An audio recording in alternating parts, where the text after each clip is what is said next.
For me to be a first-year principal was a principal coach. The principal coach role really helped me in the supports of budgeting, knowing how to manage my time, knowing how to support my community, knowing how to build that culture and climate, and knowing how to get my students ready, because even in middle school, as a building principal, my kids have to be ready for the next level, which is high school. So I always try to let my kids know that they are one of my kids, and I'm going to treat them as if they were my own. And so I think just having that sense of community and giving them a sense of belonging, and I always let them know too that even when they leave me, they will always be one of my students. And so no matter how far removed or how far away they grow older in life, it will still always be one of my kids. And so just that sense of community and sense of belonging, and letting them know that they matter and that they're important, even when they're not at their best sometimes, they still matter and they're so very important. Columbus is a great place to live and work. Our town has grown into a major urban area. Columbus is the 14th largest city in the country, and so we've grown into a major urban area.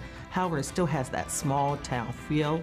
It has something for everyone. The diversity in Columbus, whether you're in the city or in the surrounding suburbs, diversity makes us stronger.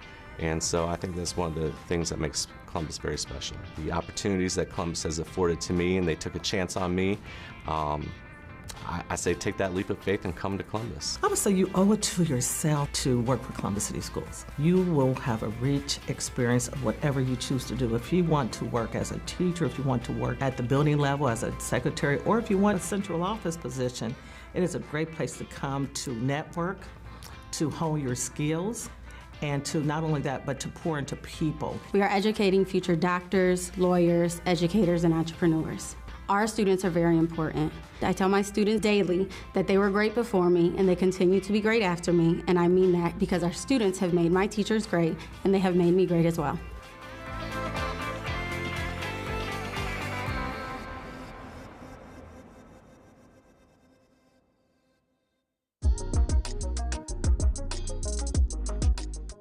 One of the most things I appreciate about the City League is just everybody just show love. They care about me. Some of the players I enjoy playing against this year is Dylan Swing, Cortez Freeman, the two guards from West, and Trey Perry.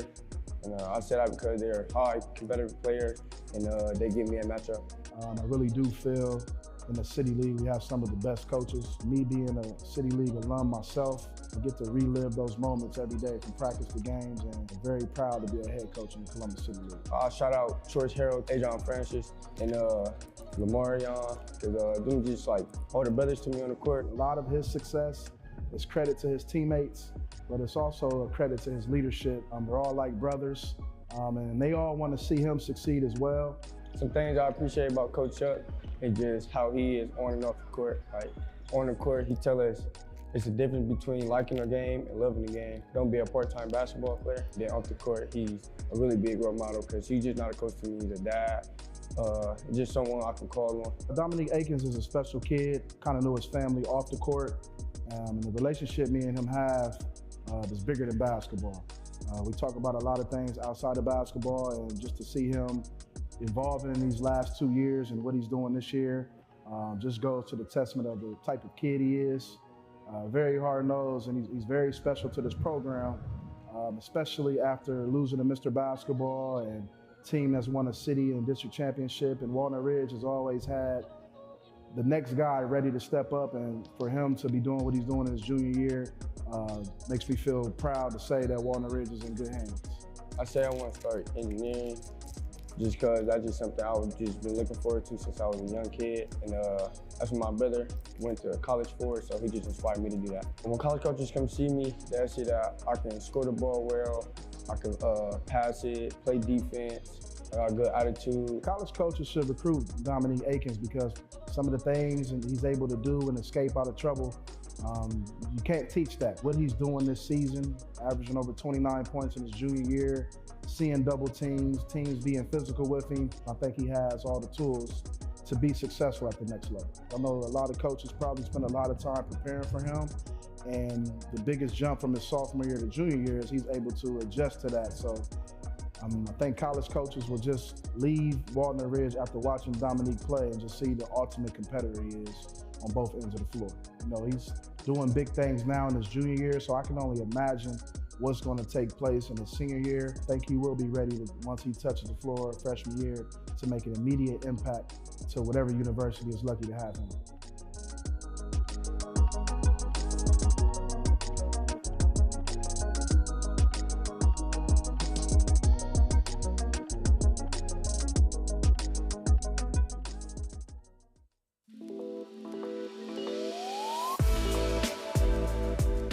This is our third year for Say My Name event, and what is powerful is that we have over 300 girls come from 18 different schools, grades 4 through 12, to empower them and to show them that they have a voice and that they could be their authentic selves in any space. It's very important that we have high school students here intermingling with middle school students and elementary students so that they have a goal and they see where they can be and they get excited about graduating. People to look up to, like student athletes and stuff, and they have a good future for themselves. And that's something I want to have, a good future. To me, this event is a good way for young girls and older girls like me to come together and see what we all can do as a whole group and team. What we want to do is break stereotypes for young girls and make sure that, you know, being loud and being joyful isn't seen as a negative, but a positive of expression through art, through painting, through dance, through song, through hair care classes, so that they have great self-confidence, great self-esteem, and they have a great self-direction in life. It is an opportunity for us to celebrate our young girls, to acknowledge them, to amplify their voices, to hear them. We want them to know that we appreciate them, we love them, we see them, and we are here to support them. And once we all come together at this event, it's all of the girls in Region 2 to see each other, to have common conversation, to understand, you know what, I do have a voice. I am worthy, I am valued. The beauty of being at the art museum is to see the art that takes place. I enjoyed the painting, I really enjoyed the painting, the self-portraits. I enjoyed that they gave us free stuff, lip gloss and gifts and stuff when we came, that the energy was good and that they welcomed us. It's good because you get to talk to new people and share what you have in common. It was pretty fun outside. We learned karate and it was a pretty awesome day.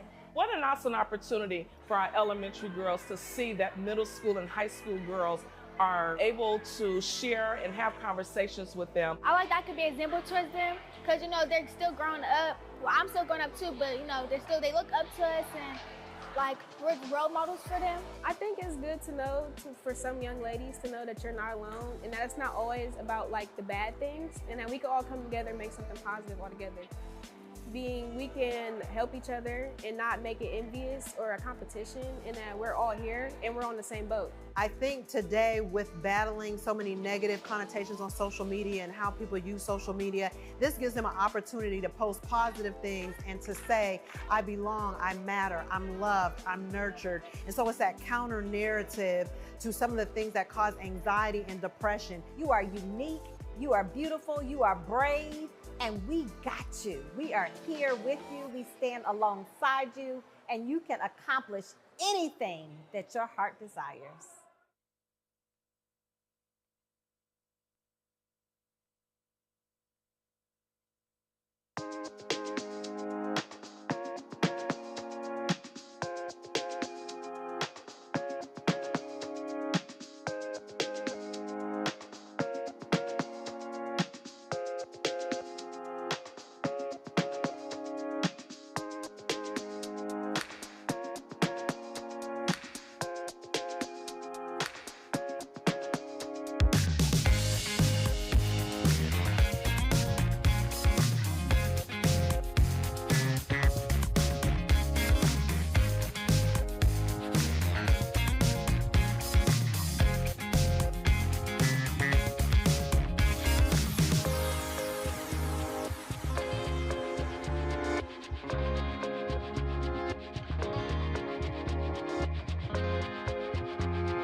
Greetings and welcome back, CCS. Here's our summer recap from across the district. Summer Experience 2024 has officially wrapped up for our Columbus City School students. Through this experience, students gain valuable academic and real-world skills. Elementary and middle school students explore different pathways of interest. They learned what it takes to own a business at Bud Dairy Food Hall, the power of empathy, how to code a robot, and even recorded self-created songs in a studio. Our high school scholars embraced this summer as a chance for personal academic growth and excelled in their educational journey, reflecting their dedication and hard work. Thank you to all the wonderful families who joined us for an unforgettable summer of learning and fun. Thank you, CCS students, for keeping your minds sharp and your futures bright.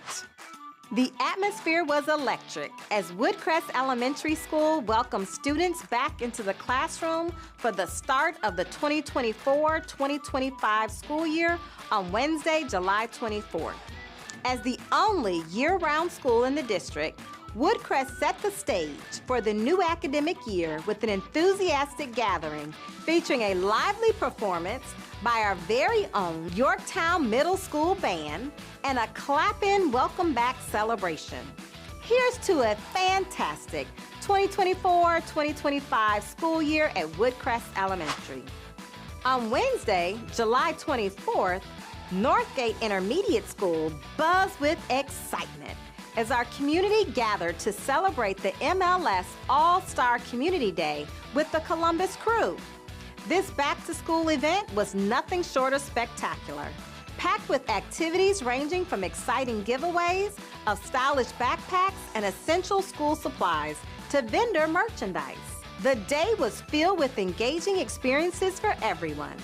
Attendees participated in hands-on CPR training and soccer clinics led by 50 local coaches and PE teachers, enjoyed various food trucks, and explored a lively selection of community resource booths. It was a spectacular event that not only brought our community closer, but also equipped our students and families with essential tools and left everyone with lasting memories of fun, learning, and camaraderie.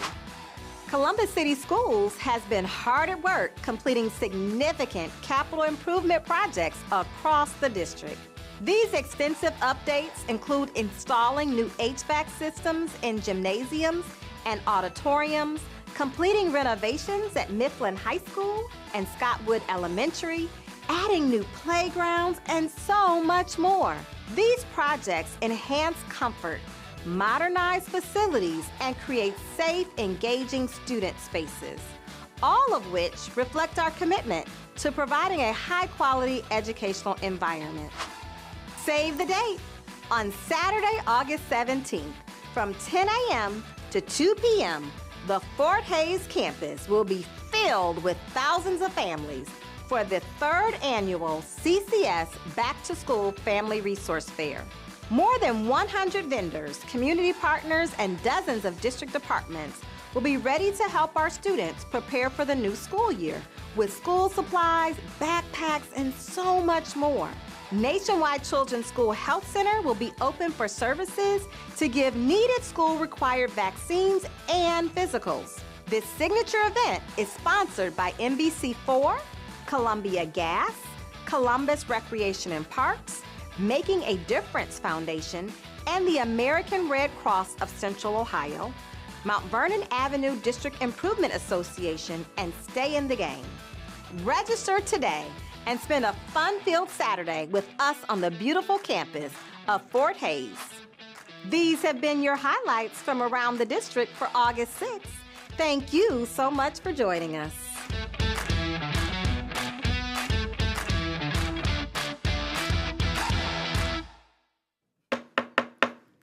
Good evening and welcome to our August 6, 2024 regular business meeting of the Columbus City Schools Board of Education. Please call the roll.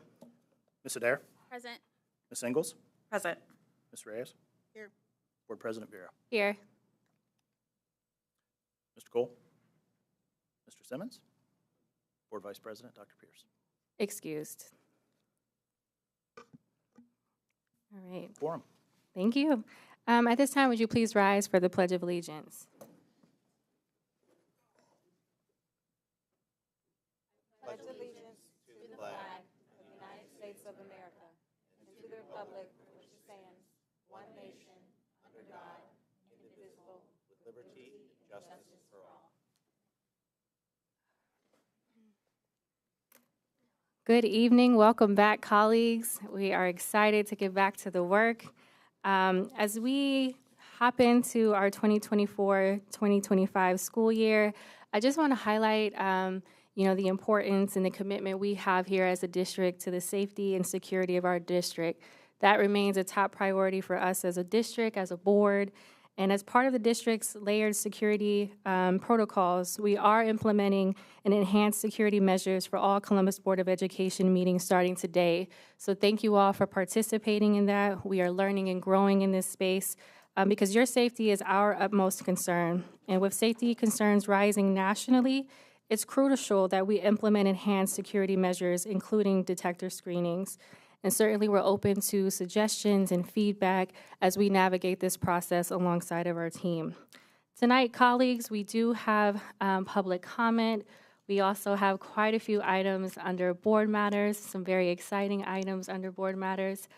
We will hear from our superintendent. We are also going to touch base with our internal auditor, welcoming our new treasurer, Ryan Cook. In addition to, we do have a notice of public hearing on reemployment of retired employees.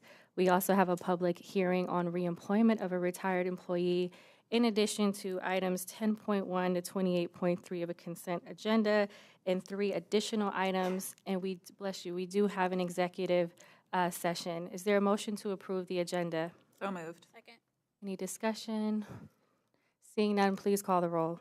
Ms. Adair? Yes. Ms. Ingalls? Yes. Ms. Reyes? Yes. Board President Vera. Yes. Good evening. Board Member Simmons is here, if the minutes reflect.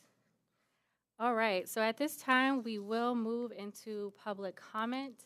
And thank you all for attending the office hours. I do want to remind our community before every single board meeting between 5:15 and 5:45, we do have office hours here before our board meetings. And certainly you can sign up online. It's not required, but we are enjoying the opportunity to connect formally to be able to have to exchange dialogue. So this evening we do have two. We'll start with President John Caniglio. Topic to be addressed, supplemental pay mileage. Good evening, President Caniglio.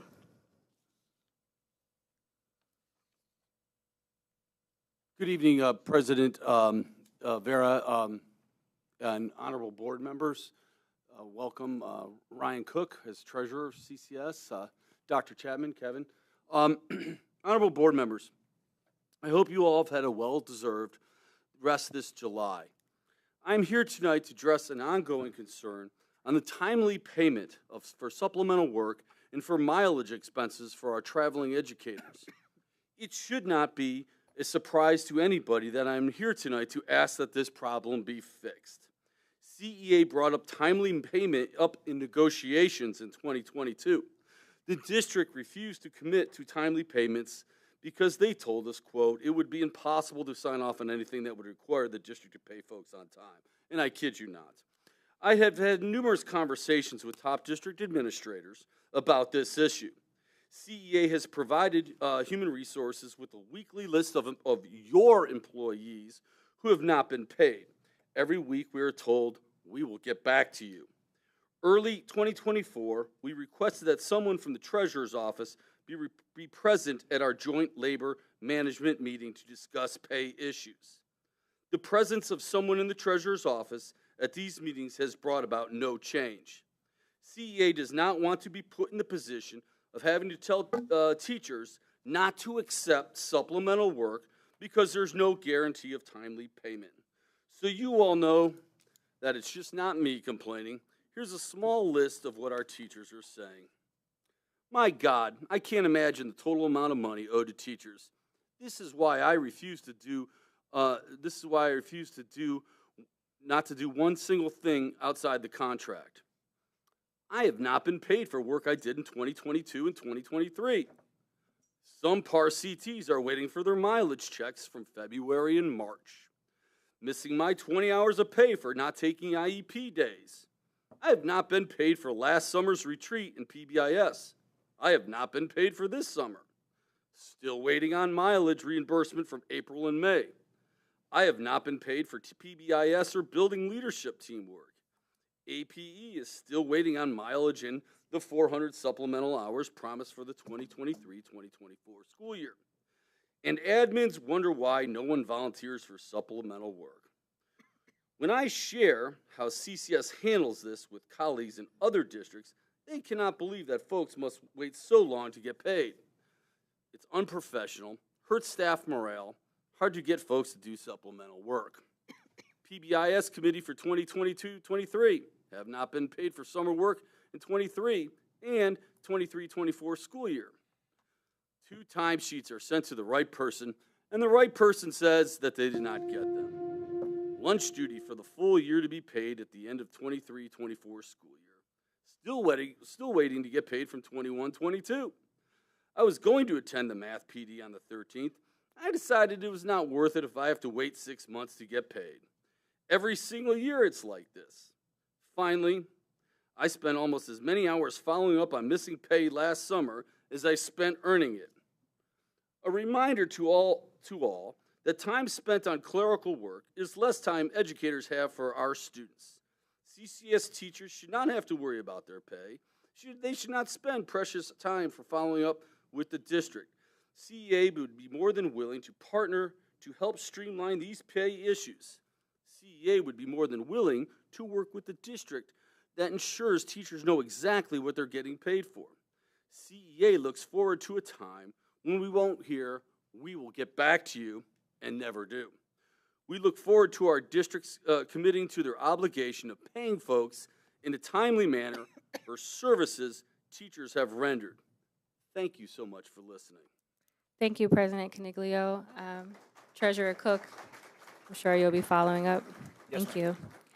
At this time, we will hear from Christopher Montero, group affiliation, a teacher at Northland High School. Topic to be addressed, community campus schools.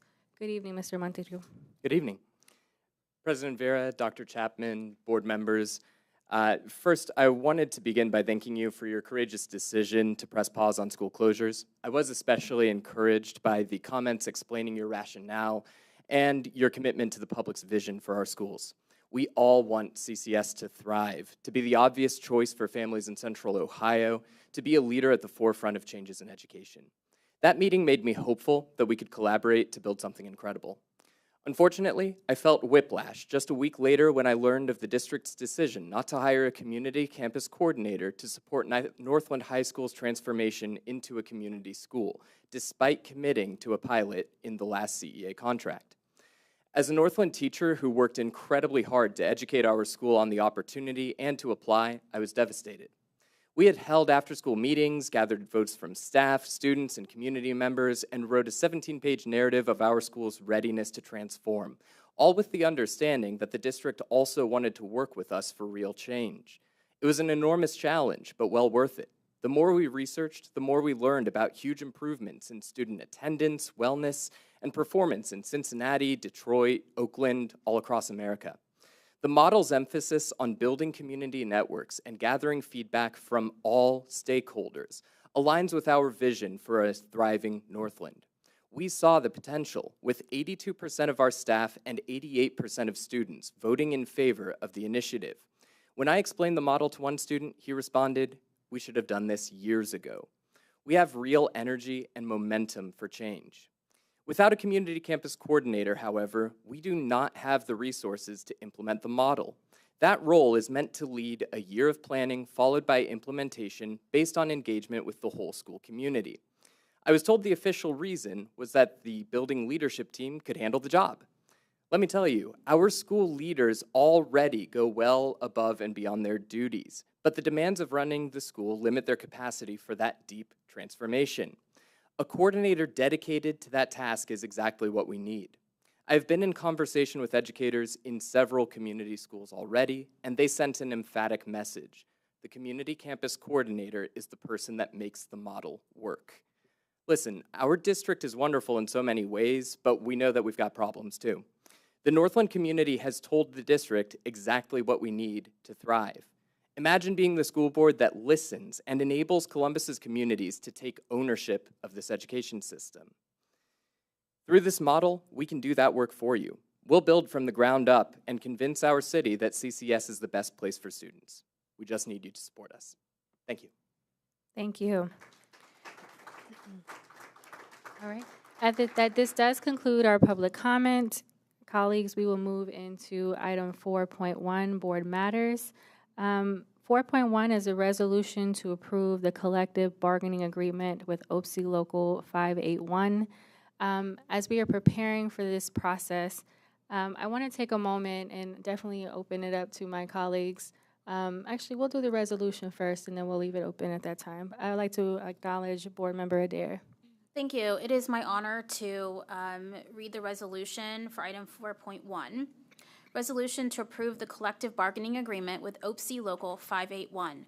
Whereas representatives of the Board of Education and OPSI Local 581 have been engaged in negotiation for a successor contract to the collective bargaining agreement that expired on June 30th, 2024. And whereas the attached document contains the terms developed through the bargaining process and approved by OPSI Local 581 on August 5th, 2024. And whereas the document provides the terms of a successor contract that shall continue in full force and effect through June 30th, 2026. Now, therefore, it be resolved that the Board of Education hereby approves an agreement with OPSI Local 581 based on the terms described in the attached document. And be it further resolved that the Board of Education authorizes the superintendent prior to printing and with the agreement of OPSI Local 581 to make minor editorial corrections and changes as needed, provided such corrections and changes do not result in any modification of the intent and substance of the agreement. And be it further resolved that the President of the Board, Superintendent, Treasurer, Chief of Staff, and Chief Negotiator for the Board shall be authorized and directed to affix their signatures to the agreement and herein described between the Board of Education and OPSI Local 581. That is a motion. Second. Any discussion or objections? Board Member Ingalls. Congratulations on all who bargained this contract. Strong labor contracts create strong communities. I believe that. I believe many of my colleagues up here also believe that. And so congratulations. Bargaining a contract is very, very hard. It is very, very hard. And it's really exciting that we have this partnership and that we can continue to watch our staff do the good work on behalf of our students, our families, and our community. Thank you. Anyone else? Please call the roll. Ms. Adair? Yes. Mr. Cole? Yes. Ms. Ingalls? Yes. Ms. Reyes? Yes. Mr. Simmons? Yes. Board President Vera? Yes. Motion carries. Wonderful. So at this time, we will sign the actual contract. So colleagues, if you can meet me at the table up here. And all of our members, the bargaining team, everybody who is here as part of OPSI, please also meet us at the table. And let's give a round of applause. I mean, this was definitely, as my colleague mentioned, a collective effort.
All right. So next we get item 4.2, which is our OSBA Exemplary School Employee Award, which we're really excited to be able to acknowledge and honor this gentleman. And so I'm going to hand it over to Board Member Reyes for the official motion. Thank you, President Vera. This evening, the members of Columbus Board of Education would like to nominate Mr. Adam Warren for our 2024-2025 OSBA Exemplary School Employee Award. Yeah, you can apply. Yeah.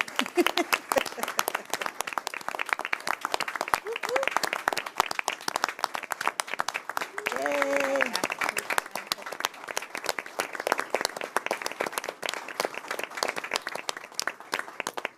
And you haven't even heard the great things about him. Mr. Warren is the head custodian and new head varsity football coach for Columbus South High School.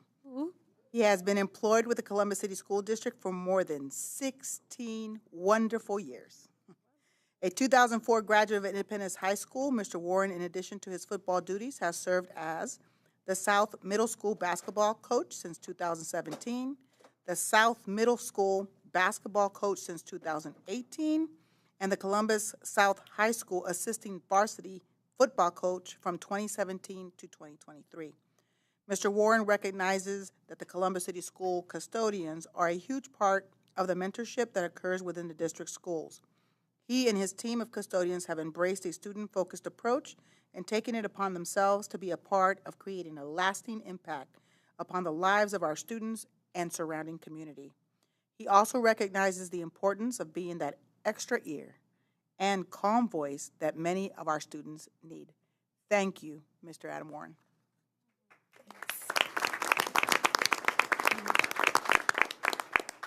That is a motion. Is there a second? Second. Any discussion? Mr. Warren, I told you in the hallway, just our gratitude, even this award is not merely enough to say thank you. We appreciate you. We appreciate the work you do in your building, what you do for our students in and out of the classroom, on the field, which I know that must be hard since you're an Independence grad, but we'll talk about that later. But we value you, we honor you, and we thank you for the work that you do every single day here in our district. So, absolutely. And we're going to vote real quick. Thank you. I appreciate everybody. God bless. Yes. Thank you. Stay there, Mr. Warren. Hold on. All right, we're going to call the roll really quick. Ms. Adair. I have to abstain because I'm on the OSBA trustee, so we decide the ultimate award winners, but I thank you and support you. Thank you so much. I appreciate you. Mr. Cole. Yes, and also let our president know there's pride in the eye. That's it. That's it. Ms. Ingles. Yes. Ms. Reyes. My dear friend Angela Pace would say, woof, woof. Woof, woof. Yes. Mr. Simmons. Yes. Board President Vera. Yes. Motion carries. Motion carries. All right. Thank you. Appreciate you. Thank you so much. Go Dogs. We're going to take a quick photo with you.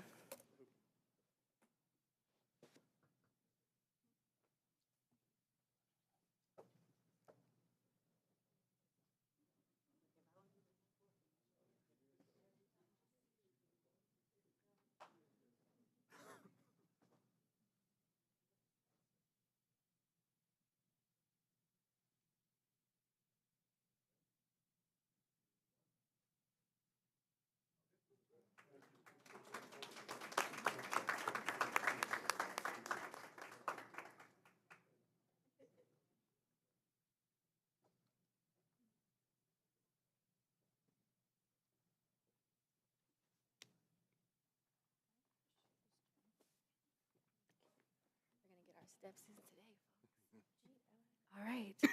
All right, and we will move into item 4.3, the OSBA Friend of Public Education Award, and I will hand it over to Board Member Ingles. This evening, the Columbus Board of Education is pleased to nominate Mr. Patrick Lazinski for the Ohio School Board Association Central Region Friend of Public Education Award. Mr. Lazinski has served as the Chief Executive Officer for the Columbus Metropolitan Library since 2002. Under his leadership, Columbus Metropolitan Library expanded out-of-school learning opportunities, including school help centers, a Reading Buddies program, kindergarten readiness initiatives, and a school delivery program ensuring popular books are in the classrooms. In addition, Mr. Lazinski partnered with CCS to launch our School Success Card, which serves as a Columbus Metropolitan Library card for every student in the district. He was instrumental in partnering with a number of school districts to help address the academic losses caused by the pandemic. Mr. Lazinski recently announced his decision to retire. However, his legacy of leadership will always be remembered by the members of the Columbus Board of Education because he has been a strategic partner that has shared our commitment to making sure that each student is highly educated, prepared for leadership and service, and empowered for success as a citizen in our global community. Congratulations. And it's Mr. There he is. Okay, cool.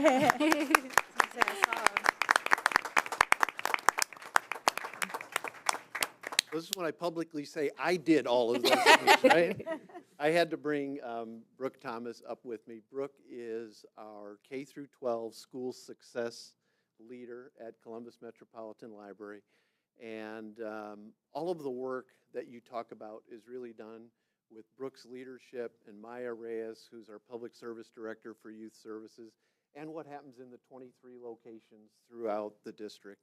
But we have had our top strategy for my whole time here is what we call Young Minds, and how do we promote learning and growth so that kids have a foundation for a successful life. And that foundation for a successful life requires the essential skill of reading. And so we take it very seriously. We try to not only instill a love of reading, but I think closer and closer we're getting almost to teaching reading in the library as well. So you cover the day shift. We have second shift and weekends and summer through the summer reading program and all of the rest. So it's an honor for me to accept this award, but it is on behalf of Brooke and her team and our 23 locations, and this means a great deal to have this recognition for the Columbus Metropolitan Library. Thank you, back to you, for being a great partner during my 22 years here in Columbus. Much appreciated. You gotta do the motion. Oh. So that was a motion. If we can please call the roll. We have a second. Second. Ms. Adair? Again, I have to abstain, but love the library and the partnership. And I love that you said second shift and weekends because it is a true partnership. Thank you. Mr. Cole? Yes. Ms. Ingles? Yes. Ms. Reyes? Yes. Mr. Simmons? Yes. Board President Vera? Yes. Motion carries. Awesome. We'll come and take a quick photo if that's okay.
All right, colleagues, we're going to move over to items 4.4. I'm going to hand it items 4.4 all the way down to 4.18, and I'm going to hand it over to our committee chair, board member, Policy and Governance Committee Chair, board member Ingles. Thank you. Tonight, we're presenting the Policy and Governance Committee, and myself are presenting 15 policies related to non-discrimination, anti-harassment, bullying, and Title IX. All except the Title IX policies are updates to existing policies. So everything exists currently, except for the Title IX policy. Policy 2266, the Title IX policy, is new. So as such, the policy does not contain any bold or strike through, if you would look at it in the agenda online. The Title IX policy includes procedures mandated by the federal government. So the government mandated that we have a Title IX policy. That is what we are doing.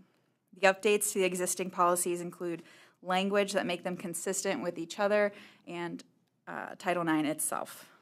All of the policies had been presented to the Policy Governance Committee on June 27th, and the members present voted unanimously to move this policy package forward for full board consideration and adoption. We know that we have some work to do on them and to continue to consider them, but because we have a timeline mandated by the government to have these policies, specifically the Title IX policy, in place, we went ahead and moved it forward, and we will revisit them as a committee.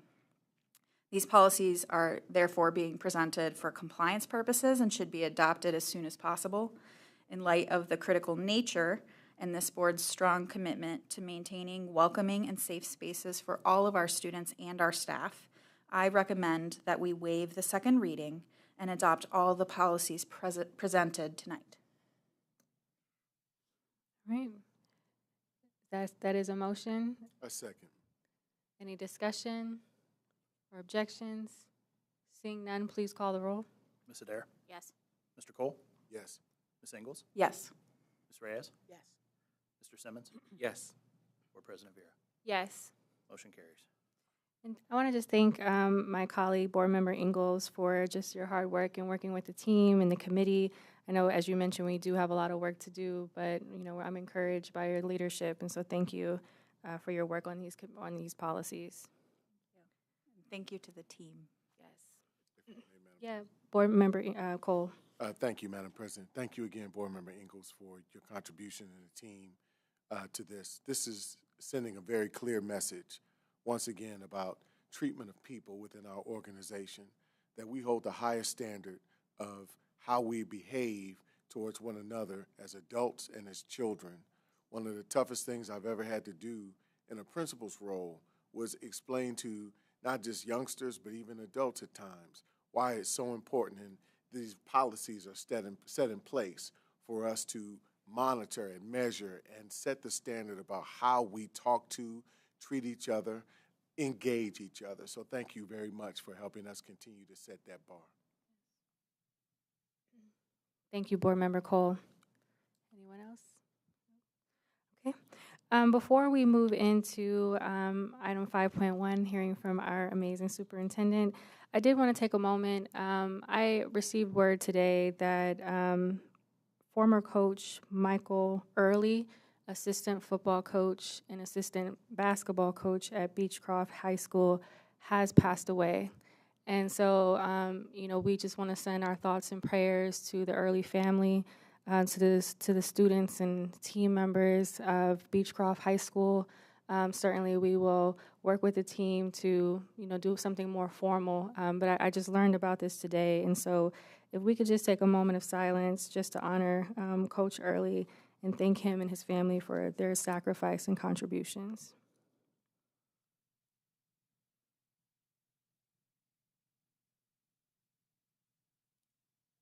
Thank you. At this time, good evening, Madam Superintendent. How are you? Good evening, President Vera. We are excited to begin sharing our planning and preparation for the upcoming school year. This evening, the team is here to present and share with us, highlight our progress and detailed preparations for the upcoming school year. We want to make sure that all of our students, our families, and staff are ready for the first day of school on the traditional calendar, which will be Wednesday, August 21st. This update will provide insights into our Day 1 CCS School Readiness Strategy, which is a collaborative and transparent effort involving all departments across the organization. And now I'm going to turn it over to Monique Jaquette, our Chief of Strategic Priorities, who's going to kick off the presentation. But tonight you'll hear from several of our team leaders who will be reporting out on our readiness towards day one. Thank you, Monique. Thank you. Good evening, President Vera, Superintendent Chapman, and members of the board.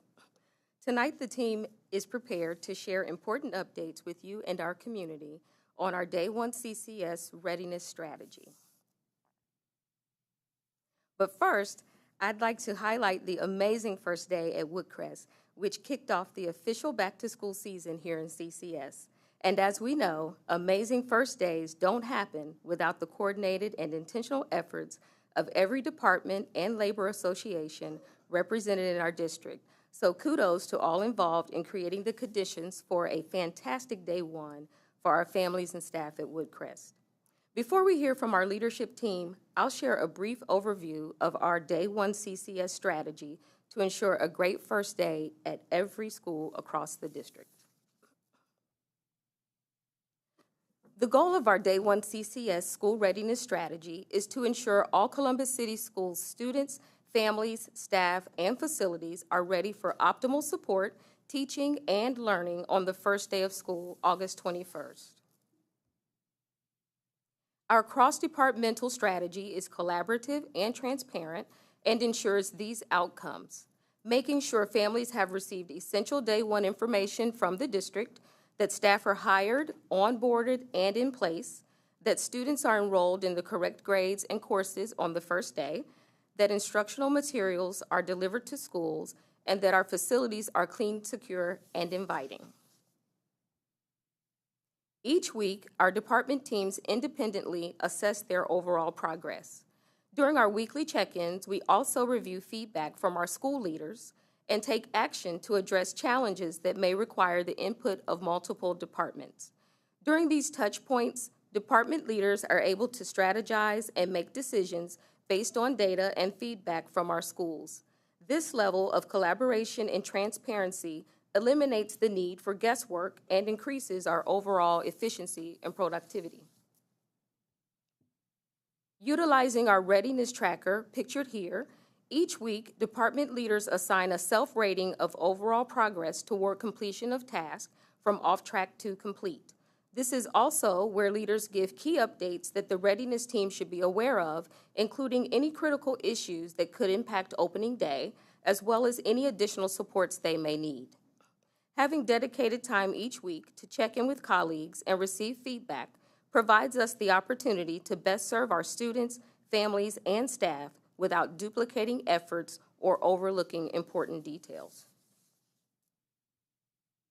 The next step in this process is gathering feedback from our school leaders. Utilizing the Back to School Readiness Survey, principals walk their school buildings and exterior grounds and rate their readiness in over 60 standards across 9 categories, all of which are essential for a productive and safe school year. Individual school responses to the survey tool populate to a central dashboard that allows the readiness team to zero in on areas that require attention and resolution in real time. This eliminates the need for principals to send multiple communications to multiple departments and vice versa. And that's a look at our Day 1 CCS strategy in action. And now, leaders in these mission-critical areas will provide key updates, beginning with Dr. Michelle Klein, Chief of Student Services. Dr. Klein? Thank you so much, Monique. As of August 5th, 2024, there are 47,218 students enrolled in Columbus City Schools. There are 793 students pending enrollment by the Central Enrollment Specialist, with 0 withdrawals pending at Central Enrollment and 102 pending principal approval. Central Enrollment has 100 annual updates, which are changes to addresses and contact information to be processed. We're working hard to enroll, withdraw, and update addresses and contact information daily. Please keep in mind that the enrollment number of 47,218 students is prior to most of our secretaries being back to process the withdrawals, and that number will typically go down. Our central enrollment team and center is open extended hours from August 3rd through September 21st, 2024. The center is open Monday, Friday, and Saturday from 8 a.m. to 4:30 p.m. and Tuesday, Wednesday, and Thursday from 8 a.m. to 7:30 p.m. Families needing language assistance are greeted at central enrollment by a specialist who will use a Propio machine, a language service device, to assist parents with full face-to-face communication throughout their enrollment. This language service allows for over 350 languages to meet our parents' needs. Also available is personal translations through our ESL call center, as well as in-person translation assistance. So, how do you enroll? Families can enroll from anywhere there's internet access, such as at home, at a library, or even at central enrollment. Families can visit the CCS webpage at ccsoh.us/enroll to begin the enrollment process.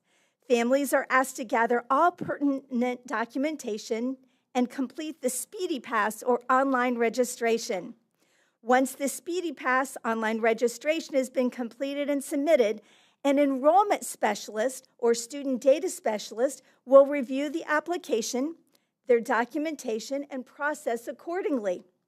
Once the enrollment has been completed in the student information system, a phone call is made to the parent confirming their student's enrollment.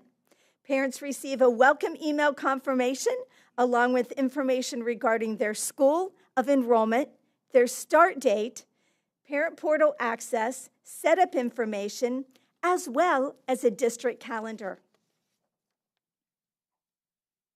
So what about the TB requirement? Students who have been in the United States 2 years or less from a high-risk country, as well as students who have traveled to any of the high-risk countries as determined by the World Health Organization, must have a TB test prior to entering school.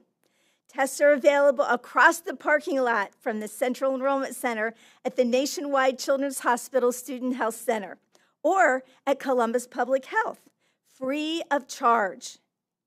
Next, I'll turn it over to my colleague, Mr. Maurice Woods, Chief Operating Officer, for an operations update.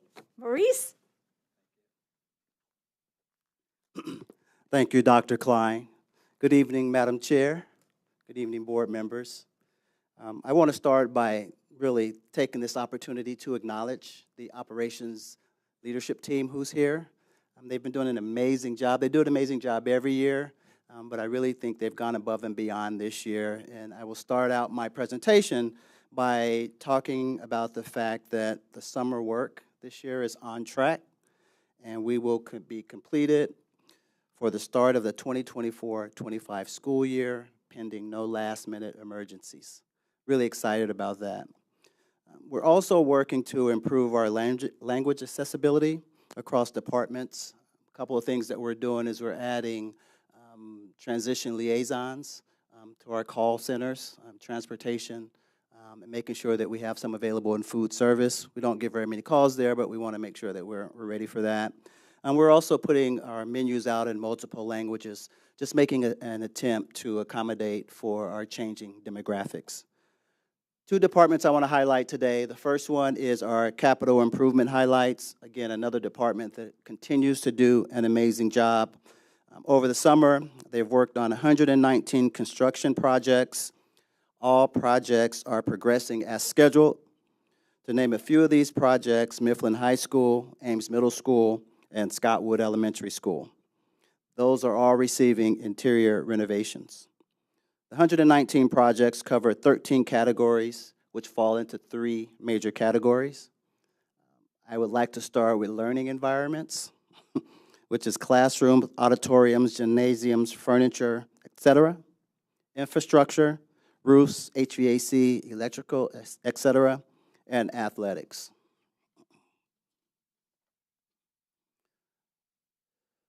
The next few slides that you see in front of you are just some highlights of the work that's going on this summer. You have Mifflin High School renovations, auditorium, gymnasium, and the academic wing are reflected here. The next slide, We peep into Scottwood Elementary School renovations. Both of those projects, as I mentioned earlier, are progressing and on schedule. We're working aggressively to make sure that we open on day one of school this year.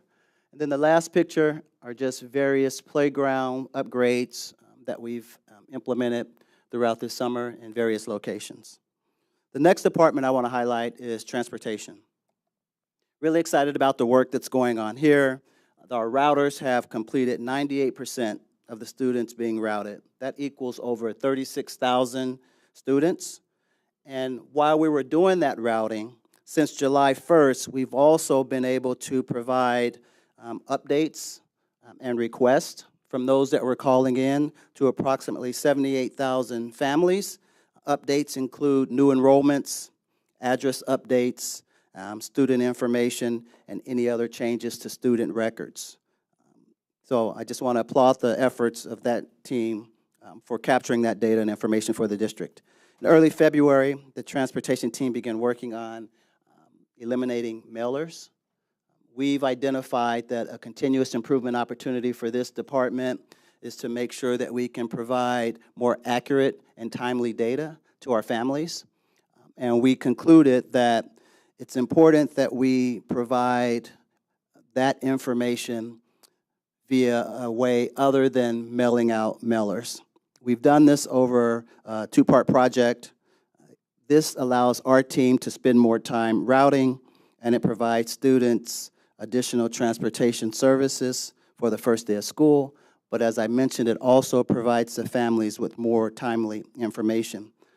Through the collaboration with other CCS departments and school buildings, we began this communication for this change in early May. The communications continue throughout the summer months and still continues today. For those families that are watching today, I want to ask you or remind you that communications have been posted on the district's website.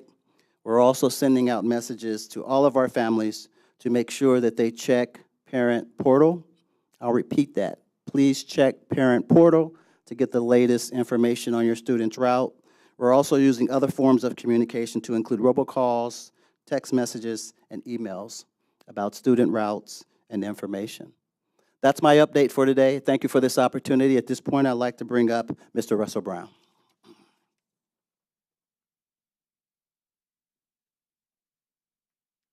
Good evening.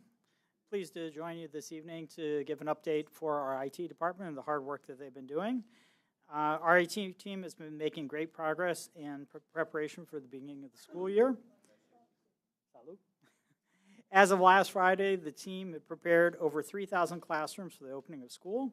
As they do this work, they're following and completing a checklist for each room and taking and recording photos of the completed work to monitor and document the progress that they're making as they go around the system.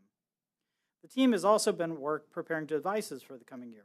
This year, as part of our Lovey Promise, the take-home policy for our Chromebooks was changed. Students in grades K through 8 will have one devices in their classrooms, much like a classroom set of textbooks. They'll stay in the building, and they'll be there for them to use at school every day. On the other hand, our high school students will be able to take their devices home, their individually assigned devices home, as they have in the past, to and from school. In preparation for the change, the team's been inventorying and repairing our existing devices. As of last week, over 40,000 devices had been inventoried by the team, and repairs were made wherever necessary with those devices so that they would be ready for our students as we move forward. Also, in preparation for the year, we have purchased new devices. As of last Friday, again, 12,000 devices had been inventoried and prepared for delivery to our schools. So we're well positioned to be able to supply devices and maintain our one-to-one moving forward with the policy changes that we have put in place. We expect a total of 15,000 devices to be available during the school year for our students within the 24-25 school year. Finally, as we all know, there was a significant worldwide IT disruption tied to an update provided by a prominent cybersecurity firm. This impacted Microsoft devices and had no impact on Chromebooks or Apple products. Again, no impact on Chromebooks or Apple products. So So for our parents and our students, this will have no impact on the students' Chromebooks or the Chromebooks that we have provided to students previously.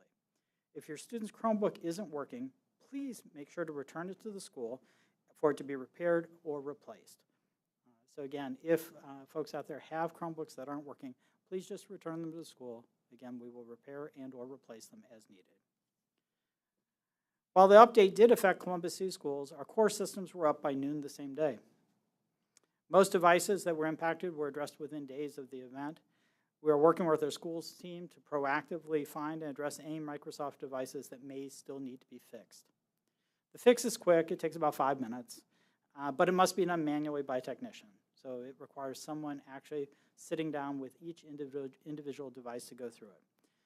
Our technicians will continue to provide support and address any lingering concerns as staff return from summer break, because we imagine that some staff may have had these devices over summer, might have had them on when the update came through, and may need some help getting their devices back up online.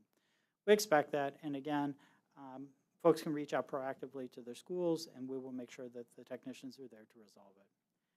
As with the other teams, we're working in the background and support with academics, our schools, and our operations team to make sure that we support any accessibility efforts being made by any of those teams as we move forward. With that being said, I'm going to hand things over to our Chief of HR, Ms. Grover.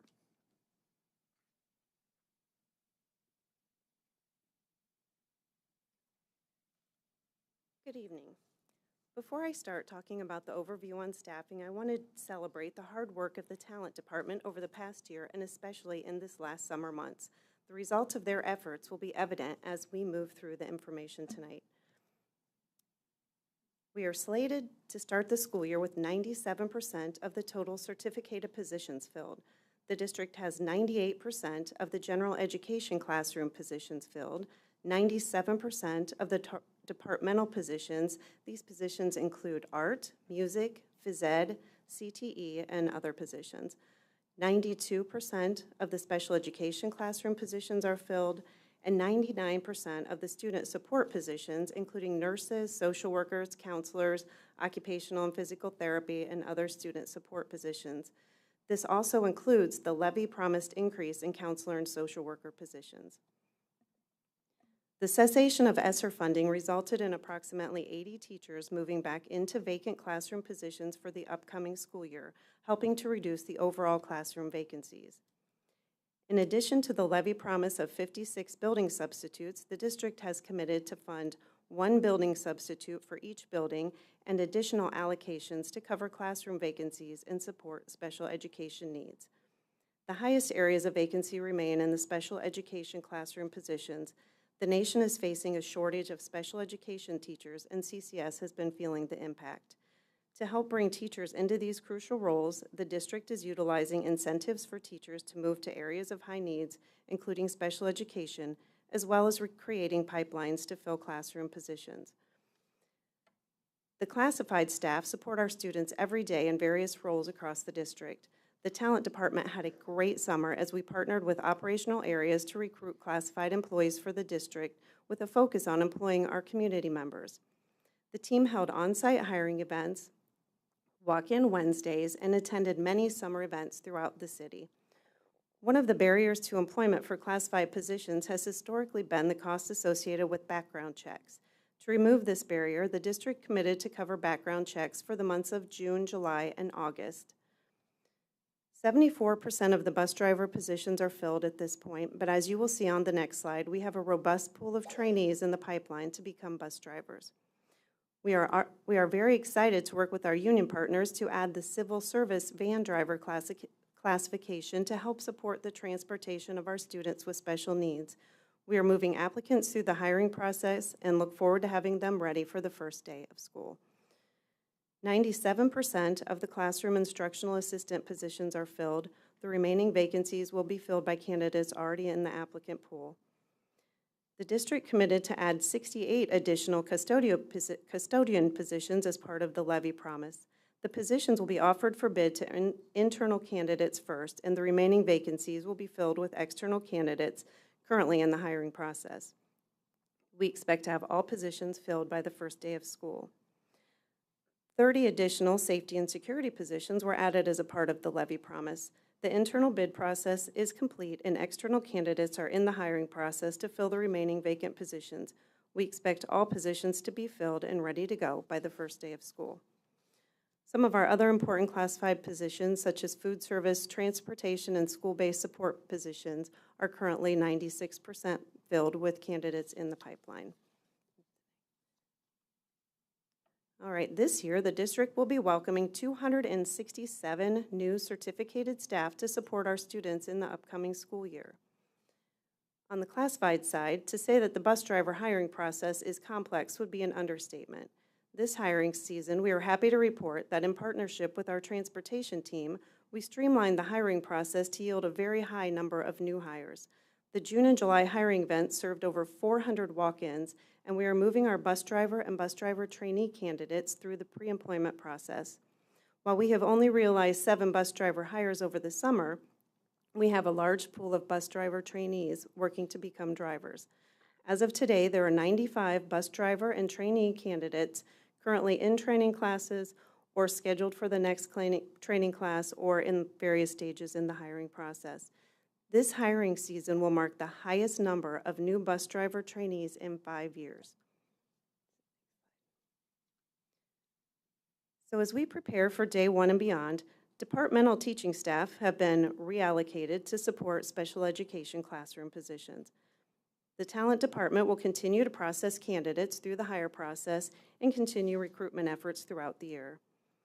Building substitutes will fill vacancies in their assigned buildings to provide consistent classroom coverage for students. Through a partnership with CEA, we continue to promote high-needs licensure pathways. This year we had 4 teachers move into high-needs classrooms position, and we have 28 applicants accepted in the current cohort. 27 current CCS employees and 1 student were approved for the Grow Your Own Teacher Scholarship Teacher Scholarship Program offered by the Ohio Department of Higher Education. The program is designed to encourage students and employees to become licensed teachers in the district, and recipients agree to teach for a minimum of 4 years at their home school district in exchange for a scholarship of up to $7,500 a year for 4 years. Ohio's new teacher apprenticeship model was developed to help address the teacher shortage by creating additional career pathways to become a teacher. The district is eagerly working towards standing up the program in the next school year. Pipeline work is a top priority, and CCS is already seeing the benefits in the early stages. We're excited to have 4 instructional assistants and 11 building and daily substitutes move into classroom teaching positions for the 24-25 school year. We are pleased to have all principal and assistant principal positions filled for the upcoming school year, and we believe this success is due in large part to the principal pipeline work and the leadership intern program. At this point, I would like to turn it over to Latrice Griffin, our Chief of Communications and Engagement. Thank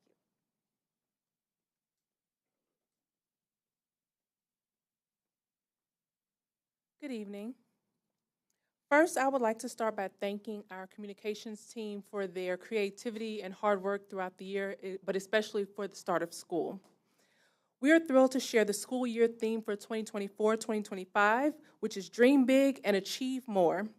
This theme speaks directly to how we often express the need to set high standards for our students and knowing that they have the support and skill to achieve those dreams. We are encouraging our students and staff to dream their wildest dreams and be confident that they will actually achieve those dreams. The communications department has transformed the top homepage of the CCS website to a hub for all things back to school. Here, visitors will find information on everything from school supply lists, parent portal reminders, transportation updates, health checklists, along with details on building improvements and summer work projects. This was designed to make data finding as easy as possible for families. At the top left-hand corner of the CCS website, there is a Translate button.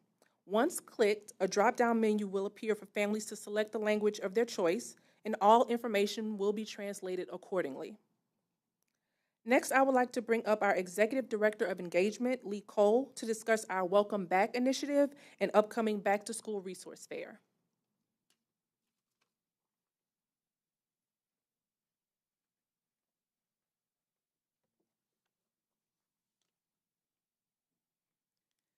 Good evening. I am proud to stand before you today to discuss the work of the Engagement Department.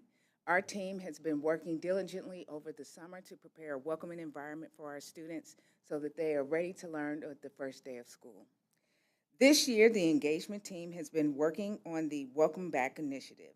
The Welcome Back Initiative engages our family ambassadors to make calls to our students to welcome them back on the first day of school, to reiterate the district's key messages of stay in the game, come to school ready to learn every day, to review your parent portal, reaching out to parents to make sure that their information is updated within the parent portal, and to also check their parent portal and all of their online assignments.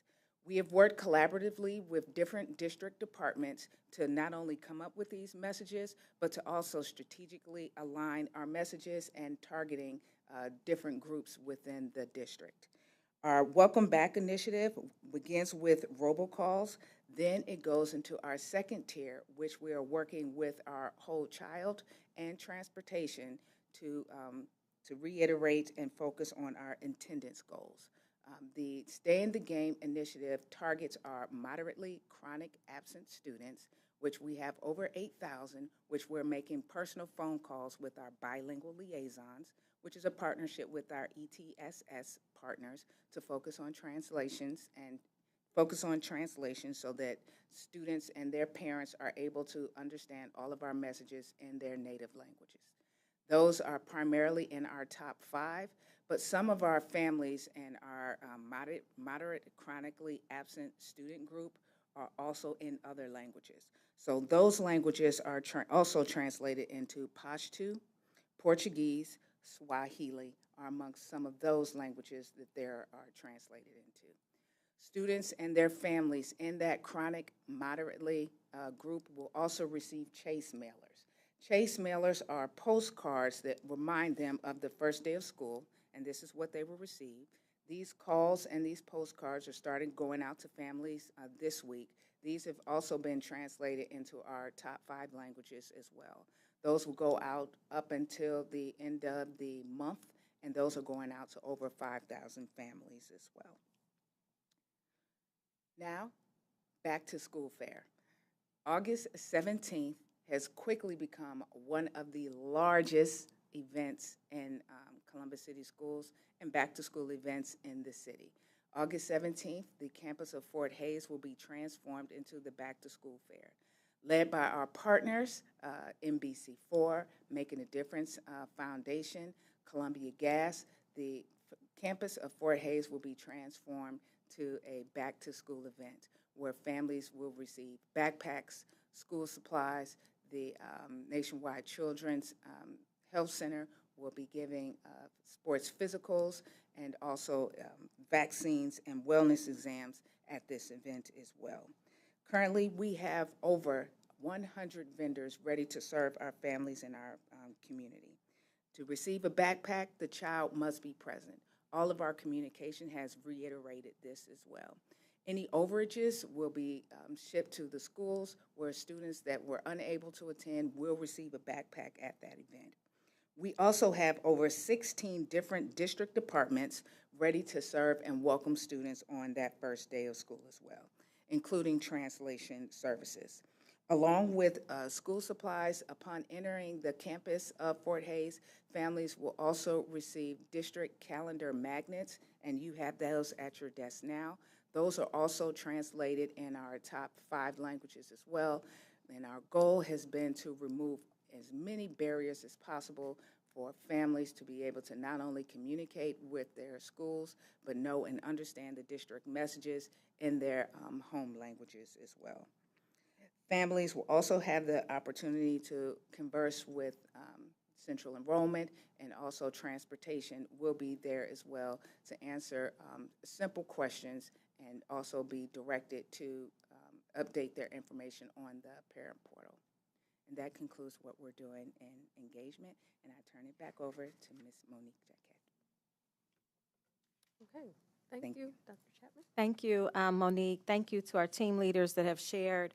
To our board members, certainly we want you to have an insight or a lens into all of the hard work and preparation that takes place behind the scenes. While many of our students and some of our staff are on vacation in the summer, our central office teams are hard at work in preparing and planning for a smooth school opening. I also want you to know that throughout the presentation tonight, the team members have also highlighted some of our new and recent investments from the Levy Promise. So whether it was in facilities, IT, HR, our team members flagged and highlighted that this is how we're implementing and allocating resources in alignment with the levy promises that we've made in the fall. And so we'll continue to make sure in all of our presentations and updates that we are calling that out and being very intentional about naming how we are investing those resources. So again, thank you to the team for your hard work. Thank you, Monique, for shepherding our team through this process. It is a collaborative effort to make sure that we are working collaboratively across departments to ensure that we are ready for day one, which is really in just 2 weeks, shy of 2 weeks. So there's more work to be done. We are not done. Also, each team leader also shared additional work that needs to happen in the next couple of weeks. As we're continuing to work on hiring, we're continuing to work on our summer projects and facilities. So there's more work to be done, but we certainly are grateful for the opportunity this evening to provide some insight and highlight some of the work that's been happening over the summer. And at this time, we will certainly prepare to answer any questions that you may have. Board Member Cole. Thank you. Thank you for the presentation, team.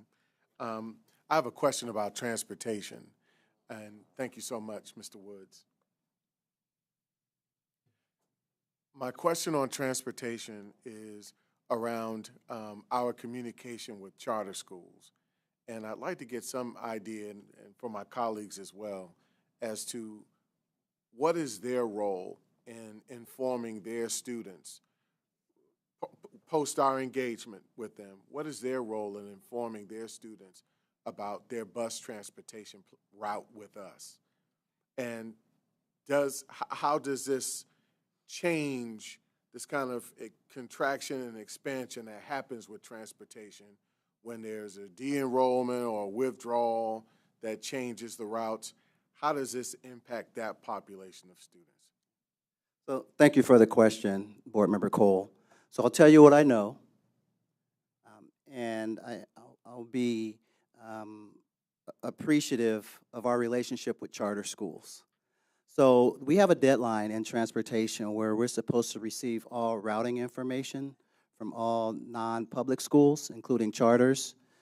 Many charters subscribe and adhere to that deadline, and some don't.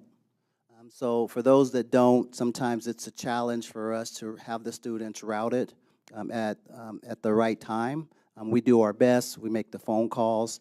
As it relates to how charter schools are communicating with their students, I don't have insight or privy to that information. I can follow up with you and get back to you. But what I tell you is, it's a challenge, but we continue to work and do whatever is necessary to ensure that our students are transported on day one. And when we have challenges, we just work through those. I thank you for that. And then that contraction and expansion that happens with us when there is, change of student population, those kinds of things that impact transportation. How does that adversely impact them, or are we preparing to address those types of situations? Yeah, I think on a broader scale, it impacts the entire district, because when you change routes, it's a domino effect. What I would ask the public, and we know this year after year, is that, there has to be some level of patience and understanding and grace in the first few days, first week of school, as we work through some of that contraction. That's just the reality that we're currently dealing with. Again, we do our best, but the reality of it is we just try to ensure that we're managing our communication and asking the public to just understand that there's going to be some late buses the first couple of weeks, and just to work with us and provide some level of grace. Not sure I'm answering your question directly, but I'm trying to manage expectations on a broader scale. Mindset is everything. Thank you. Thank you. I would like to also add that, the team has already routed over 38,000 students and families, but every time that a new family enrolls or an address changes, Contraction, expansion. Got it. there's a change, and we have to make sure that the system is nimble and flexible enough to be responsive to those changes in real time. So in addition to the number of students and families that we've already routed, we've already processed a significant number of changes. And so the system is totally reliant on, our users, whether it be charters, non-publics, to give us the information, the data that we need so that we can make those decisions in real time. Thank you. Board Member Adair. Thank you. Actually, I had similar questions as Board Member Cole around transportation, as that has been one of our biggest challenges with school opening the past few years. So I don't have an additional question. I just want to remind the community that we are, you can come back up if you want. We are one of the largest logistic operations in the country in routing. We're actually bigger than CODA in what we route daily. And because we are required by law to transport our charter non-public students, we are doing more than just the enrollment number you saw there. And we, looking at our transportation map, it's not just in Franklin County. We are extending out into our surrounding counties as well. So I want to give a huge shout out to our entire operations team. This is the most challenging time of the year. And it sounds like you have a handle on things, but we know things happen, and just as Board Member Cole was pointing out about the communication and the requirements that our charter non-publics have, if you are out there and you're watching and your child attends one of those schools, it's really incumbent that you help us out as a community, because this is a transportation community. We do a whole regional thing, and so it really does impact. So thank you, Board Member Cole took my questions. I do want to say overall, though, as sitting here listening to school readiness reports, I do want to commend the team. This is probably one of the best I've heard. I like the use of data and the dashboards. I think it is really helpful. I also think that the information provided in the HR report is comforting. I know we have some work there, but I appreciate the transparent nature and telling us exactly the numbers and what you were doing to work on it. And big shout out to your team. I know all summer, there were radio ads. You guys were out and about at festivals. You were working your tails off, all of you, and our leaders within the operations teams to really, find great people to come join our team and support our student success. So thank you, and thank you to everyone who did a really great school readiness report tonight. Board Member Reyes. Thank you, President Vera. I have a question for Dr. Klein, I believe. I work at a nonprofit that works with a lot of immigrant families, new arrivals, not only immigrant from other countries, but also people coming in from other states. And because it's getting close to the beginning of the year, I saw that you talked about the TB test. I have a lot of parents asking about immunizations, right? So what are we directing, or how are we directing our parents? Very similar to the TB, or are we doing something different to inform them about all their immunizations that are required for each of their students? Board Member Reyes, thank you so much for the question. I appreciate it. It's actually really exciting. We have 6 supervisors in our nursing staff. They each have a region, and they actually, as students come in new to the district, they actually are reaching out to each and every family to tell them if they need an immunization or not. So what we're trying to do is increase the number of students that get to stay in school and decrease the number of students that are excluded due to immunization. So I'm very proud of them for taking that on this year. So, thank you for that. So the response from a nonprofit organization or from an organization that's helping our families is to call central enrollment, to call their school? What would be the Yes, direction? ma'am. No, don't call their school. They're really, really busy. They can call Central Enrollment and talk to one of our nursing supervisors. We actually have all of their data in Infinite Campus, and they also can look on the medical side and see what immunizations they need. And we can take care of making sure that they get those if they are willing to come to one of our sites that is currently open at one of our schools, including our largest one at the Fort Hays complex. Thank you. My next question is probably for Mrs. Cole.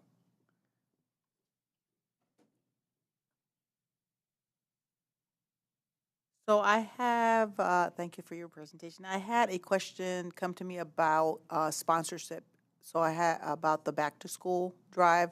If somebody's interested in sponsoring or being a volunteer, or are we taking volunteers for that date, what and how who should they contact and so forth? Contact the Office of Engagement at 365-8868, and we can send them a sponsorship package and then instructions on how to volunteer. Perfect, and that's very easy. And I know that this weekend there is the Latino Festival, and I believe in past, so anybody wants to go and see some great acts and have some good Latino food from all over every South American country is represented this year. Just an FYI. Are you buying food? Saturday and Sunday. This Saturday and Sunday at Genoa Park. It's probably one of the most diverse in the food. But are we going to have, I know that we have a booth, are we going to have recruitment opportunities where people can talk to somebody about positions at, I don't know if it's you, it might be somebody else, positions at Columbus City Schools? Mother job.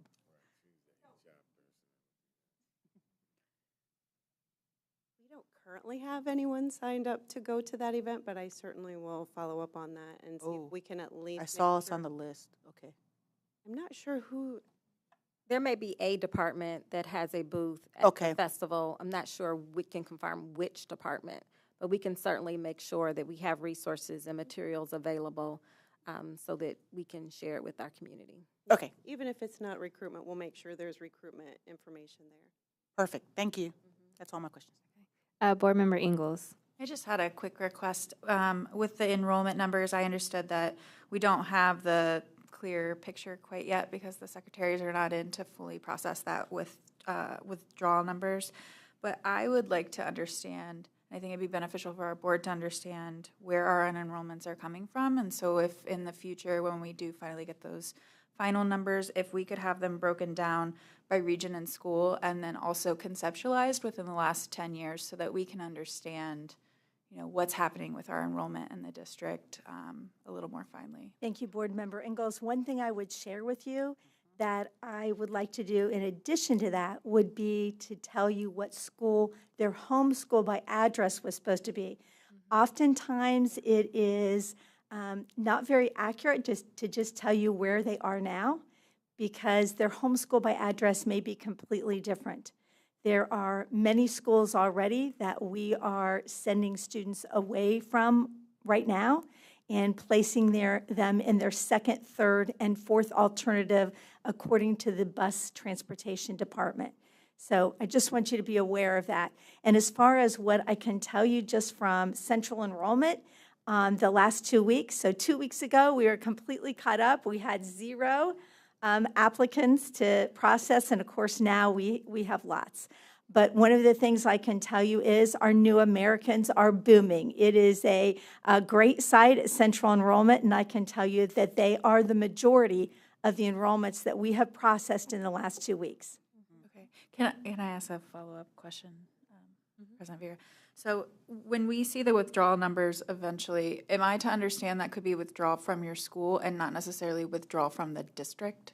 No, those withdrawal numbers will be a withdrawal from the school district, not necessarily a particular school. If you move from Ennis to Benz, you're still in our district. You are not going to be withdrawn from the district. You're just going to be Right. moved to a new school. Okay, thank you.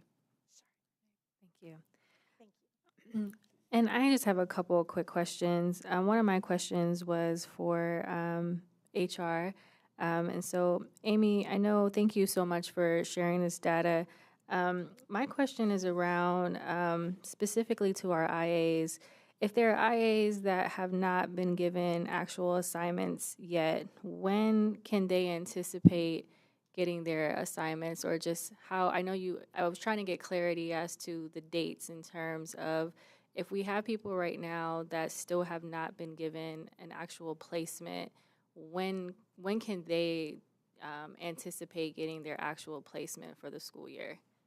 We just finalized some funding on positions last night, so we have on the special education IAs, there will be some internal bids that will happen as quickly as possible, and then any external candidates on the special education will be able to be placed in the others. The general education IA pool, Courtney, I think as they clear their background checks, they'll be offered to choose from positions that are available. Okay. And at this time, for those candidates that are waiting, is there any possibility that they won't be placed? Is that something that they would have been given advance notice of, or are the people that are waiting, we know they will be placed somewhere else? I guess when you say waiting, it's really difficult to know where exactly they are in the process. If they've been given an offer, there is a vacancy that they can take. If they are just if they've interviewed or maybe not taken the parapro test or somewhere in there, it will depend on how we move forward, where the vacancies are and what's available. But if they have an actual offer, there will be a position.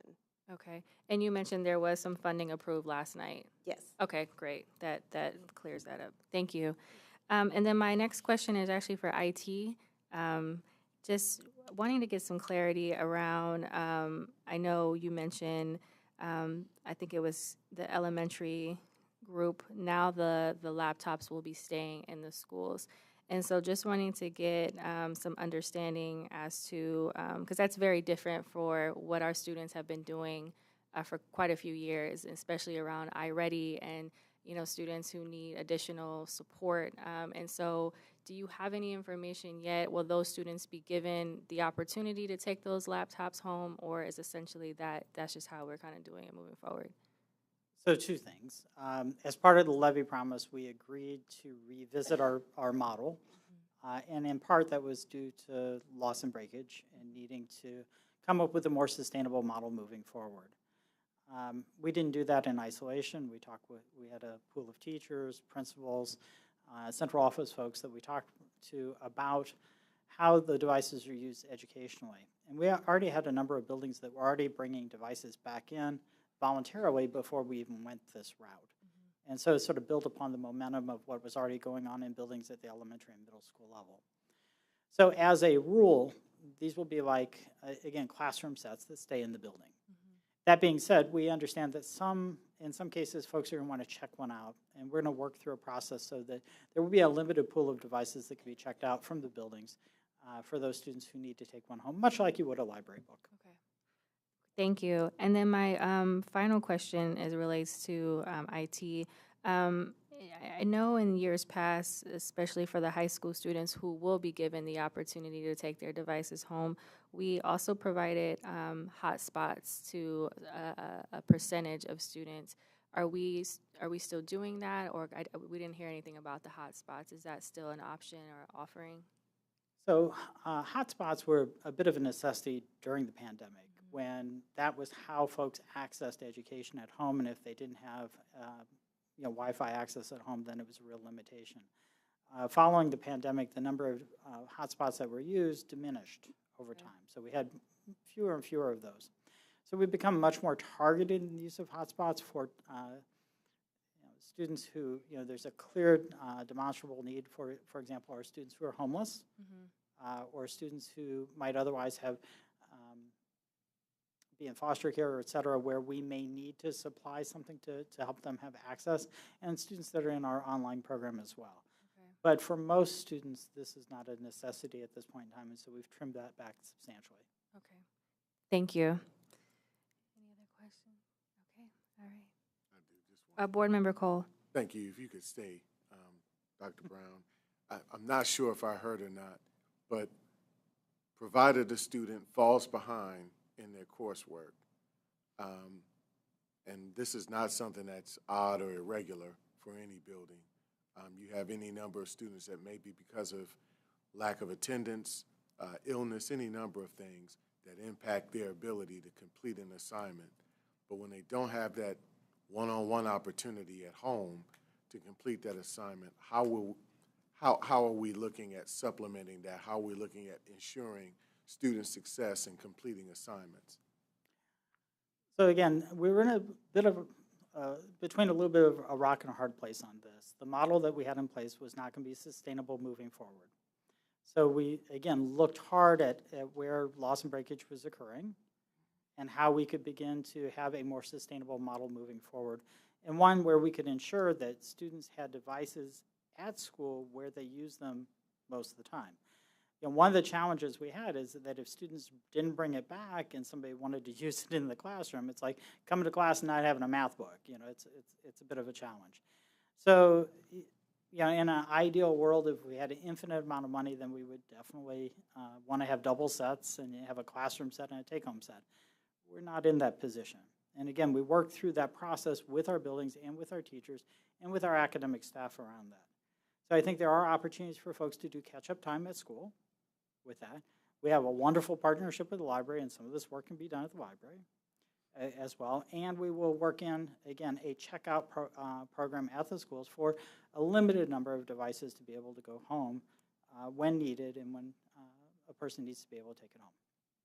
And does some of that include, and this is just for me to be able to answer to Joe and Jane public as well, when we get these questions, does some of that incorporate that word grace in terms of getting an assignment completed, that they get a little additional time, something to that effect that allows, again, them to be successful in completing their assignments? So that question is outside my purview, and one that I would turn to the academic team for how they want to manage that. But I'm sure that we will be sensitive to that as we move forward. Okay, thank you, Doctor. All right. Any other questions? I would also just like to close with reminding our community about the first day of school. We know that on August 21st is the first day of school for our students in grades 1 through 12. The first day of school for kindergarten is actually on August 26th. And then the first official day for pre-K is on September 5th. The family orientation days will be preceding September 5th on September 3rd and 4th for pre-K families. So again, additional messaging will be going out to all families to make sure that our students arrive at school on the right day and the right time with all of the supports. And that staggered start for kindergarten and pre-K has always provided an opportunity for beginning of the year connections and building the readiness skills, making sure that we're screening our students and completing inventories to make sure that they're ready for the first day. But we'll continue to provide updates throughout the summer to ensure a strong first start for the school year. Thank you, and this concludes our report.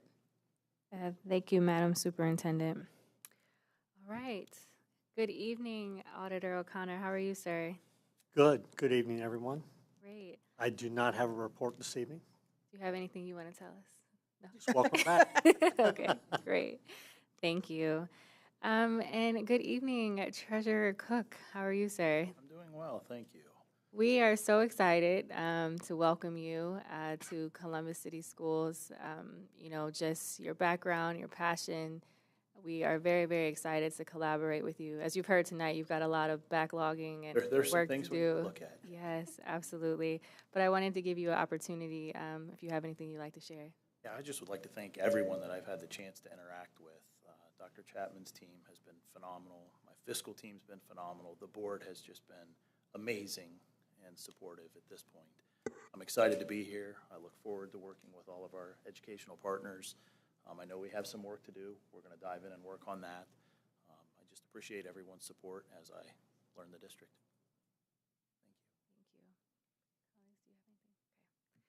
All right, so we are going to move on to item 8.1, notice of public hearing on reemployment of retired employees.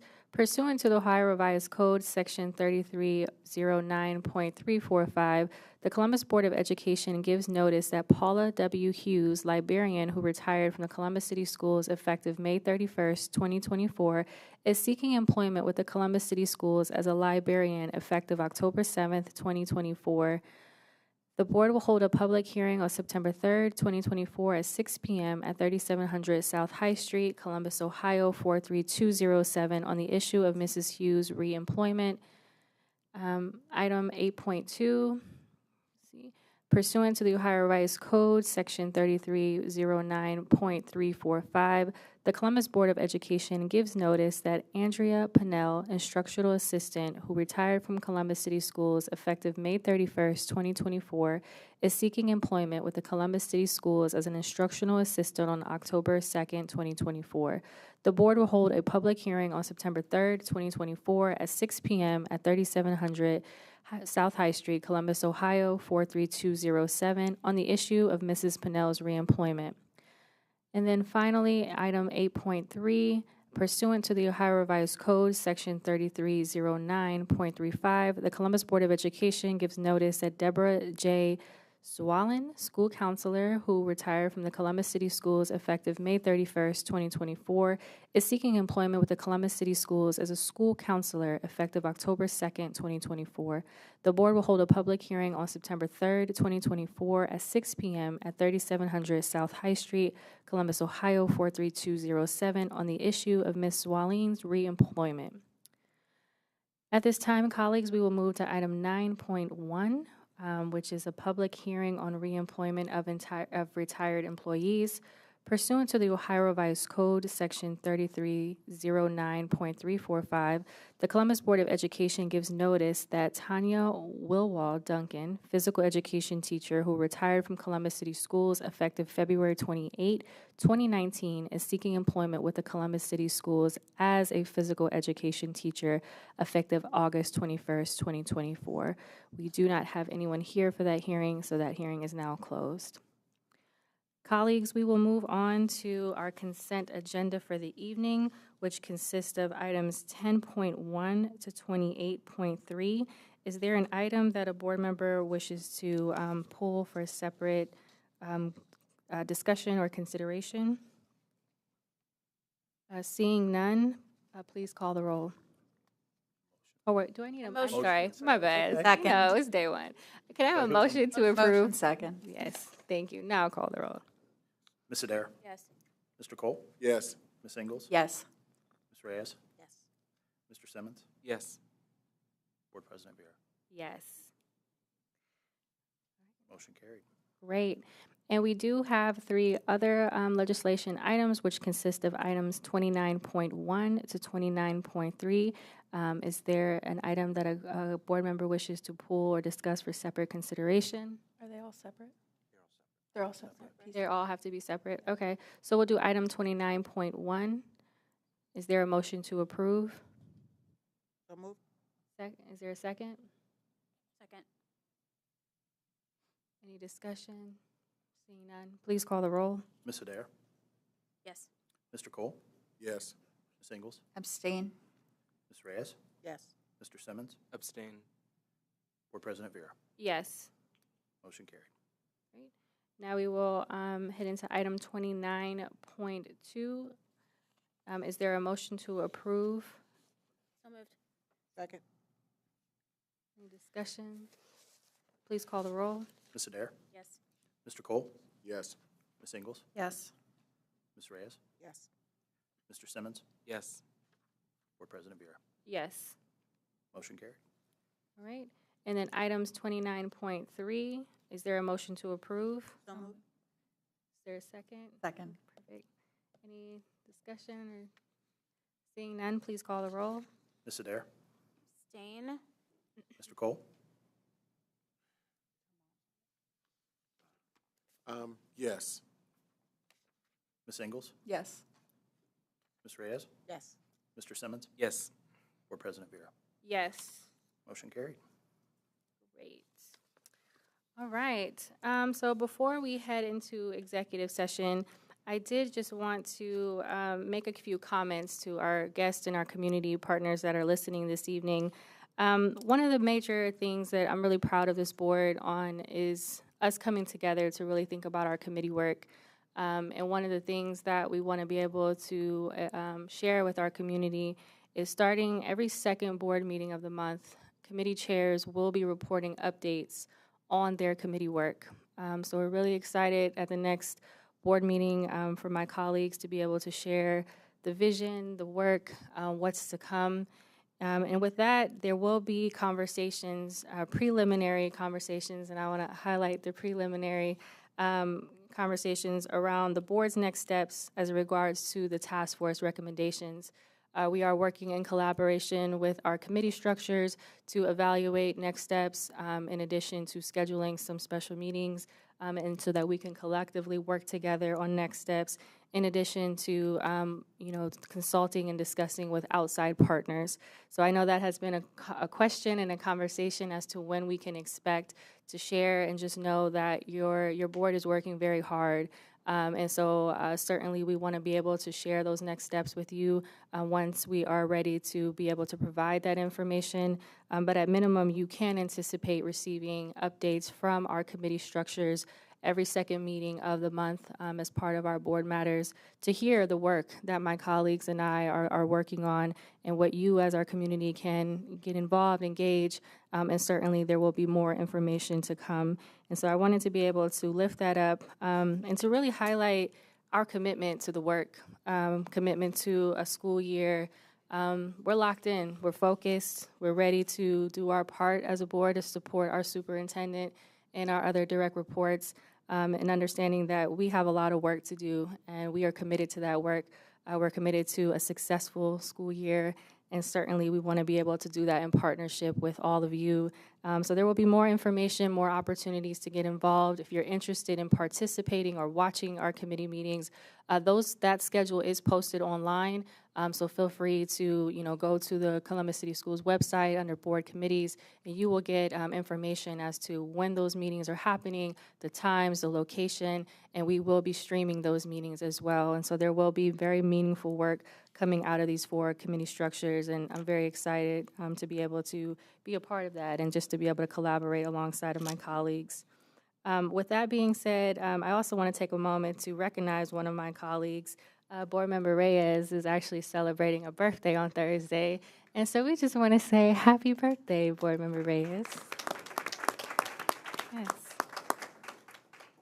And colleagues, before we move into executive session, anything you would like to share? We good? All right, sounds good. Well, I'm going to hand it over to my colleague, Board Member Adair, for our motion to recess into executive session. I move that the Board of Education recess into executive session per section 121.22G3 to confer with an attorney for the public body concerning disputes involving the public body that are the subject of pending or imminent court action, and per section 121.22G4 to prepare for, conduct, or review negotiations or bargaining sessions with public employees concerning their compensation or other terms and conditions of employment. That is a motion. Second. Discussion. Please call the roll. Ms. Adair? Yes. Mr. Cole? Yes. Ms. Ingles? Yes. Ms. Reyes? Yes. Mr. Simmons? Yes. Board President Vera? Yes. All right, so at this time, we will head into executive session. When we return, we will not be televised. But thank you all again for your commitment, for your participation in the work that's to come, and we look forward to the work to come. So have a good evening, and thank you.